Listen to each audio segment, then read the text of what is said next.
नमस्कार दोस्तों, प्रस्तुत कहानी वर्षों पुरानी है जो पंजाब के पहाड़ी इलाके से संबंध रखती है। खूबसूरत जगह जहां से कश्मीर की ऊंची ऊंची पहाड़ियां भी दूर से नजर आती हैं। इन्हीं ऊंची नीची पहाड़ियों में एक छोटा सा गांव था जिसका नाम था सुल्तानपुर। पहाड़ी इलाकों में घर साथ साथ नहीं होते हैं, एक दूसरे से काफी फासले पर होते हैं। बड़ी मुश्किल से इस गांव में 40-50 घर थे। इस गांव में एक नाई भी रहता था। नाई का नाम रघु था। वह नेक और शरीफ, भगवान पर भरोसा रखने वाला आदमी था। उसकी शरीफी के कारण लोग उसे बड़ा आदर और सम्मान देते थे। भगवान ने उसे 5 बच्चों से नवाजा था।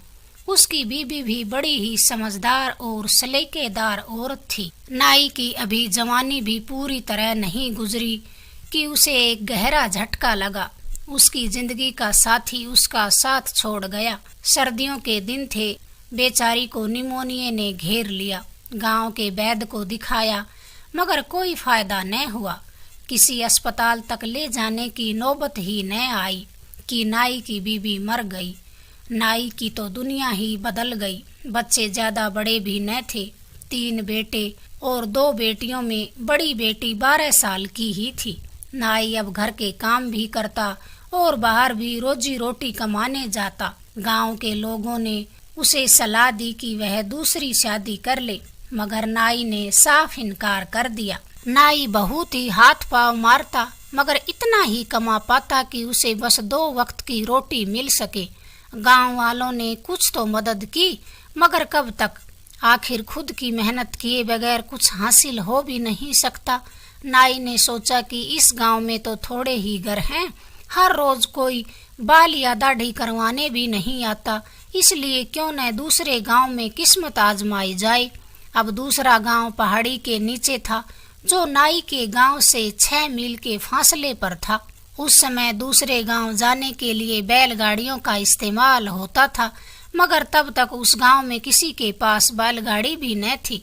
वैसे भी पहाड़ी इलाका था। नाई सुबह उठता, जरूरी काम करता, बच्चों को खाना बनाकर खिलाता खाता और बच्चों को घर में बंद रहने की हिदायत दे करके आसपास के 2-4 घरों में भी कह देता कि बच्चों का थोड़ा ध्यान रखे। मुंह अंधेरे अपने सामान का थैला लेकर जंगल के बीच से होकर दूसरे गांव की ओर चल पड़ता। पहाड़ियों से नीचे उतरने के बाद उसे एक छोटी कम बहाव वाली नदी को भी पार करना पड़ता था और फिर 2 मील जंगल का रास्ता तय करने के बाद ही दूसरे गांव पहुंचता था। दूसरे गांव में जाकर काम करने से उसकी माली हालत में काफी सुधार आ गया। बस मुश्किल था तो आना और जाना, मगर नाई अब इसका आदी हो चुका था। दूसरे गांव में काम करते नाई को अब 5 महीने गुजर चुके थे। एक दिन नाई दूसरे गांव से वापस अपने गांव आ रहा था। नदी पार करने के बाद नाई ने अपने गांव की राह पकड़ी तो उसकी नजर एक पेड़ पर पड़ी, जिसे देखकर वह हैरान रह गया। पेड़ की डाल पर बैठी एक खूबसूरत नौजवान औरत नाई को बड़ी मोहब्बत से देख रही थी। नाई डर गया। वह जल्दी जल्दी आगे बढ़ने लगा तो पीछे से बड़ी ही संजीदगी भरी आवाज आई, रघु रुक जाओ। नाई ना चाहते वे भी रुक गया। औरत फुर्ती से कूदकर नीचे उतरी और नाई के पास पहुंची। नाई बोला, कौन हो तुम और क्या चाहती हो? वह औरत बोली, मेरा नाम शिवाइन है, मैं फूल नगर में रहती हूँ। नाई अपने जहन पर जोर देकर सोचने लगा कि फूल नगर नाम का गांव तो आसपास है ही नहीं। यहाँ के आसपास के गांवों को मैं अच्छी भली भांति जानता हूँ। वह औरत मुस्कुराकर बोली, गांव तो यही है, बस तुम्हें पता नहीं। नाई बोला, मैं क्या करूँ? औरत बोली, रघु मैं तुम्हें हर रोज यहाँ से जाते देखती हूँ, आज बात करने को दिल चाहा तो चली आई। नाई बोला, घर में मेरे बच्चे मेरी राह देख रहे हैं, मुझे जल्दी जाना है, मेरे पास अब बात करने का समय नहीं है। नाई इतना कहकर आगे चलने लगा। वह घर गया और खाना बनाकर बच्चों को खिला पिलाकर सो गया। उसने इस औरत वाली घटना के बारे में ज्यादा न सोचा। अगले 2-3 दिन तक नाई को वह औरत न मिली। चूंकि दिन अब जल्दी जल्दी ढलने लगा था। नाई अब अपने साथ एक छोटी सी लालटेन रखने लग गया। 5वें रोज फिर वह औरत नाई को उसी जगह पर मिली। आज नाई को वह औरत लालटेन की रोशनी में खौफनाक सी दिख रही थी। एक लम्हे को तो नाई डर गया और बोला, मेरा रास्ता छोड़ो। नाई बोला, क्या बात करनी है तुम्हें? इस समय घर से निकल आती हो, क्या तुम्हें घर वाले रोकते टोकते नहीं? औरत बोली, मुझे कौन रोक टोक सकता है?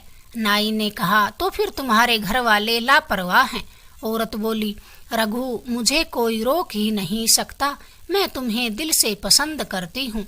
मैं तुम्हें पिछले 2 महीनों से यहाँ से गुजरते देख रही हूँ। जब मैंने तुम्हें पहली बार यहाँ से गुजरते देखा तो देखती ही रह गई थी। नाई ने कहा, मेरे 5 बच्चे हैं, मेरे पास इन बातों के लिए बिल्कुल समय नहीं है। औरत बोली, रघु, तुम कुछ न कहो, मैं तुम्हारे बारे में सब जानती हूँ। क्या तुम मुझसे विवाह करोगे? उसकी इस बात पर नाई हक्का बक्का रह गया। नाई बोला, मैं तुम्हें जानता तक नहीं, विवाह की बात तो दूर की है। मेरे बच्चों का पेट मुश्किल से पाल पाता हूँ। शादी का बोझ उठाना अब मेरे बस में नहीं। औरत बोली, रघु, अगर तुम मुझसे विवाह कर लोगे तो तुम्हारे घर की हालत अच्छे से सुधर सकती है। नाई ने कहा, अरे वाह, तुम्हारे पास क्या अल्लादीन का चिराग है? औरत बोली, सोच लेना रघु, मैं तुम्हें यहीं मिलती रहूंगी। इतना कहकर औरत पेड़ों के झुंडों में गायब हो गई। नाई ने भी बड़बड़ाते हुए अपनी राह ली। पगला गई है। अगले रोज फिर उसी जगह वह औरत नाई से बोली, रघु, तुमने क्या सोचा? नाई बोला, तुमने मुझ में क्या नजर आया? तुम्हें पता है कि मेरे 5 बच्चे हैं, तुम्हारे घर वाले राजी भी नहीं होंगे। औरत बोली, तुम सब छोड़ो, बस यह बताओ कि विवाह करोगे या नहीं? नाई ने जवाब दिया, नहीं। औरत ने कहा, सोच लो रघु, तुम्हारे पास अब भी समय है। इतना कहकर वह फिर वापस चली गई। अगले दिन नाई का काम में मन बिल्कुल न लगा। वह जिस गांव में काम करने जाता उस गांव में एक सबसे ज्यादा उम्र का आदमी भी था। नाई अब उसके पास गया और खुद के साथ हो रही वह सारी घटना कह सुनाई। वह बुजुर्ग बोला, रघु, मैंने भी फूलनगर नाम का गांव आज तक नहीं सुना। बुजुर्ग ने कहा, रघु, तुम जल्दी जाओ, अगर आज वह तुम्हें मिले तो उसे बातों में उलझा कर रखना और उसकी आंखों को गौर से देखना कि वह अपनी पलकें झपकाती है या नहीं।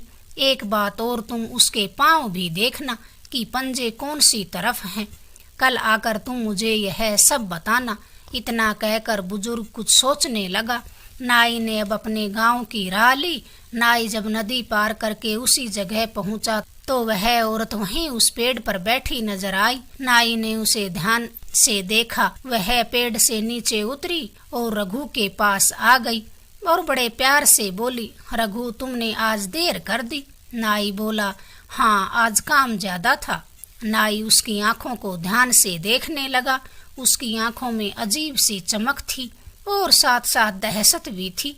नाई एक बार तो चकरा गया। फिर वह अपने आप को संभालते हुए उसके पैरों की ओर देखने लगा, मगर उसके लंबे लहंगे की वजह से पैरों को देख न पाया। फिर नाई को अचानक कुछ सूझा और वह बोला, अरे, मैं आज तुम्हारे लिए पायल लाया हूँ। इतना कहकर नाई अपने थैले को जूठे ही टटोलने लगा। औरत ने खुशी से अपने लहंगे को ऊपर किया और बोली, लाओ तो रघु, पहना दो मुझे पायल। नाई ने जब यह देखा तो डर से उसका मुंह खुला का खुला रह गया। वह फिर जल्दी से बोला, अरे, लगता है दुकान पर भूल आया हूँ, कल लाऊंगा। औरत ने खुशी से कहा, ठीक है रघु, कल जरूर लेकर आना, मैं तुम्हारा इंतजार करूंगी। इतना कहकर औरत पेड़ों के झुंडों में चली गई। नाई जल्दी जल्दी हाँफते हाँफते अपने घर पहुंचा। सब काम किए, चारपाई पर लेटा तो सारी रात नींद न आई। नाई अब अगले रोज अपने काम से निपटा और दूसरे गांव पहुंचा तो सीधा बुजुर्ग के पास गया और कल की सारी घटना बताई। बुजुर्ग ने कहा, मुझे जिस बात का डर था वही हुआ। नाई बोला, क्या मतलब है? बुजुर्ग बोला, उसने तुम्हें अपने गांव का नाम फूलनगर बताया है। दरअसल उसने अपनी दुनिया के गांव का नाम तुम्हें बताया है। उनकी अपनी एक दुनिया होती है, कभी कभी गलती से वे हमारी दुनिया में आ जाते हैं। नाई बोला, जी आप मुझे साफ साफ बताइए, मुझे कुछ समझ नहीं आ रहा। बुजुर्ग बोला, रघु तुम जिसे औरत समझ रहे हो, दरअसल वह एक भूतनी है जो तुमसे सच्ची मोहब्बत कर बैठी है। बुजुर्ग की बात सुनकर नाई के चेहरे का रंग उड़ने लगा। नाई बोला, तो अब मैं क्या करूं? बुजुर्ग बोले, वह तुम्हें नुकसान भी पहुंचा सकती है अगर तुम उसका कहा नहीं मानोगे तो। नाई बोला, तो फिर मैं क्या करूं? बुजुर्ग ने कहा, तुम उससे मीठी मीठी बातों में उलझाकर उसके बाल काट लेना और फिर वह तुम्हारे कब्जे में हो जाएगी, कभी तुम्हारे खिलाफ नहीं जा पाएगी। मगर याद रखना, कटे हुए बाल उसके हाथ नहीं लगने चाहिए। ऐसी जगह बालों को छुपा देना जहां उन्हें वह ढूंढ न सके। नाई ने कहा, मैं उसे गुलाम नहीं बनाना चाहता बल्कि अपनी जान छुड़ाना चाहता हूँ। बुजुर्ग बोला, उससे छुटकारा पाना इतना आसान नहीं है। तुम उससे मोहब्बत की बातें करो, जब वह तुम्हारे काबू में आ जाएगी तो अपने बारे में सच सच बता देगी। मेरी मानो तो उसे बस में करके देखो, इसके अलावा वह तुम्हें हर हाल में बर्बाद कर देगी अगर तुम उसके कहे अनुसार न चलोगे। नाई अब दिन भर सोचता रहा और जब सांझ ढली तो अपने गांव की तरफ चल पड़ा। आज वह औरत फिर उसे उसी जगह पर मिली, खूबसूरत भी लग रही थी। नाई ने उसे यह जाहिर नहीं होने दिया कि वह उसका राज अब जान चुका है। नाई के मन में अब उसके बाल काटने की खुराफात चल रही थी। अरे तुम्हारी पायल, नाई यह कहते हुए अपने थैले को जमीन पर रखकर उसे टटोलने लगा। तभी वह औरत पायल को देखने की उत्सुकता से नीचे झुकी तो नाई ने अपने उस तरह से उसके चेहरे के पास लटकती बालों की लटों को झट से काट लिया। औरत अब जोर जोर से रोने लगी और डरावने रूप में आ गई। नाई को बड़ा डर लगा था। औरत बोली, रघु तुमने मेरे साथ धोखा किया है, मेरी मोहब्बत का फायदा उठाया है। मैं तो वैसे भी तुम्हारी गुलाम थी, मगर ये तुमने मेरे बाल काट कर अच्छा नहीं किया। नाई बोला, अच्छा तो पहले तुम अपने उसी रूप में आओ और अपने बारे में सब बताओ। औरत अपने खूबसूरत रूप में आई और कहने लगी, मेरा नाम समाइन है, हमारी बस्ती फूल नगर है। एक दिन मैं घूमती हुई इधर आ निकली। मैंने जब तुम्हें शाम को यहाँ से गुजरते देखा तो तुम पर फिदा हो गई। अब तो मैं तुम्हारी गुलाम हूँ, बताओ तुम्हारे लिए क्या कर सकती हूँ।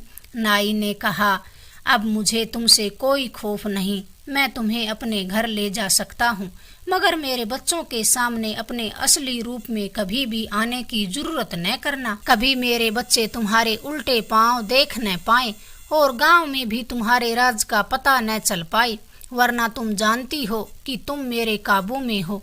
औरत बोली, हाँ मैं जानती हूँ, अगर तुम मेरे बाल भी न काटते तो भी मैं तुम्हारा हर कहना पूरा करती। मुझे तुम्हारी हर बात मंजूर है, मैं तुम्हारे साथ चलने में खुश हूँ।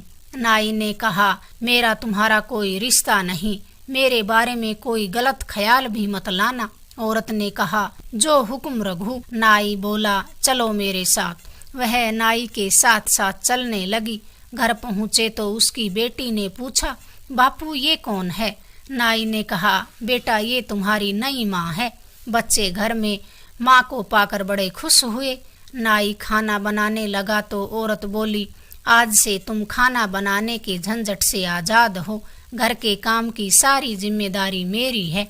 सच में नाई की दुनिया ही बदल गई, सब काम घर के अपने आप होने लगे। नाई ने अपने बच्चों को सख्ती से कहा कि माँ के बारे में बाहर किसी को न बताना। बच्चे अब घर से बाहर खेलने जाते तो लोग यह देखकर अचंभे में पड़ जाते कि अब बच्चे नहाए धोए साफ सुथरे कपड़े पहने हुए रहने लगे हैं, घर भी हमेशा साफ सुथरा रहने लगा है। असल में वह औरत दूसरों को दिखाई न देती थी। कभी कभी औरत को नाई द्वारा काटे बालों का बड़ा अफसोस होता, क्योंकि अब वह अपनों से नहीं मिल सकती थी, अपनी दुनिया में नहीं जा सकती थी। नाई ने वे बाल एक हंडिया में डालकर घर की एक दीवार के पास दबा दिए थे। समय बीतता गया, बच्चे बड़े होने लगे तो लोगों ने बच्चों से पूछना शुरू कर दिया कि तुम्हें तैयार कौन करता है और कौन तुम्हारे घर का काम करता है। बच्चों ने कह दिया कि हमारी माँ हमें तैयार करती है। लोगों को बड़ा अचंभा हुआ कि ये कैसे हो सकता है, इसकी माँ को मरे तो सालों बीत गए। फिर एक दिन सांझ को पड़ोस की एक औरत चुपके से नाई के घर में ताक झांक करने लगी। बस औरत से उसी दिन भूल हो गई कि वह उस पड़ोसन को उल्टे पांव के सब्जी काटती हुई नजर आ गई। पड़ोसन तो वहीं बेहोश हो गई। होश आया तो घर जाकर अपने शौहर को सारी बात बताई। उसका शौहर बोला, अब यह बात दोबारा अपने मुंह पर मत लाना। अगर यह बात झूठी निकली तो कोई गांव में हमारी बात पर यकीन नहीं करेगा। पड़ोसन बोली, मैं भगवान की कसम खाकर कहती हूँ, मैं झूठ नहीं बोल रही हूँ। फिर कई दिनों तक पड़ोसन और उसका पति नाई के घर में ताक झांक करने लगे तो एक दिन उस पड़ोसन के शौहर ने भी उस औरत को देख लिया। फिर यह बात पूरे गांव में फैल गई। सब नाई के घर को भूतनी का घर कहने लगे। नाई का घर अब भूतनी के घर के नाम से मशहूर हो गया। उड़ते उड़ते यह बात नाई के कानों में भी पहुंची तो नाई बड़ा घबराया और घर जाकर औरत से बोला, मेरे बारे में लोग तरह तरह की बातें कर रहे हैं। मैंने तुम्हें कहा था कि किसी के सामने अपने आप को जाहिर मत होने देना। औरत बोली, मैंने यह जानबूझकर नहीं किया। मैंने कई साल तुम्हारे यहाँ तुम्हारे घर और बच्चों की देखभाल की है। अब तुम मुझे आजाद कर दो। मगर नाई अब उसका आदी हो चुका था। हर काम तैयार मिले तो कौन पागल उसे आजाद करे। नाई ने इनकार कर दिया। कुछ दिनों बाद नाई का सबसे छोटा लड़का उसी दीवार के पास जहाँ नाई ने औरत के बाल हंडिया में डाल करके छिपाए थे, खेल खेल में वहाँ से मिट्टी खोदने लगा। मिट्टी खोदते खोदते कई देर हो गई तो औरत उस लड़के के पास उसे कुछ खाने को देने के लिए आई। तभी औरत की नजर उस हंडिया पर पड़ी। लड़का भी बोला, देखो माँ, इस हंडिया में क्या है, मैं कब से इसे बाहर निकालने की कोशिश कर रहा हूँ। औरत ने हंडिया को बाहर निकाला तो अपने कटे बाल पाए तो फौरन उसने उन्हें चूल्हे में डालकर जला दिया। अब औरत नाई की कैद से आजाद थी। नाई अब शाम को घर आया तो औरत बोली, रघु, मुझे अब यहाँ से जाना है। मुझे अपनों की याद आ रही है और तुम्हारे बच्चे भी अब बड़े हो गए हैं। यदि मैं तुम्हारी गुलाम रही और इसी दौरान अगर तुम इस दुनिया से चल बसे तो मैं यहीं इसी घर में कैद होकर रह जाऊंगी। नाई बोला, हरगिज नहीं। औरत बोली, मैं तो तुम्हारा मन ले रही थी। मैं तो आजाद हूँ। तुम उन बालों की हिफाजत न कर सके। मैं जाने से पहले तुम्हारे लिए उस हंडिया में कुछ छोड़कर जा रही हूँ, क्योंकि मैं तुमसे सच्ची मोहब्बत करती हूँ। मैं तुम्हें इतना कुछ दे जाऊंगी कि तुम्हारी अगली जिंदगी आराम से कटेगी। इतना कहकर औरत गायब हो गई। नाई उसे आवाज देता रहा। नाई अपना सिर पीट पीट कर रोने भी लगा। नाई ने हंडिया को तलाश किया तो उसमें ढेर सारे सोने के सिक्के निकले। इसी गांव में रहते रहते वह इस कलंक को धो न सका। लाख कोशिश की सफाई देने की, मगर लोग फिर भी उसके घर को भूतनी का घर ही कहने लगे। अंत में नाई ने शहर में दूसरा घर ले लिया और बच्चों के साथ वहीं रहने लगा। अगर आपको हमारी ये कहानी पसंद आई, प्लीज हमारे चैनल को लाइक, शेयर, सब्सक्राइब करें। धन्यवाद दोस्तों।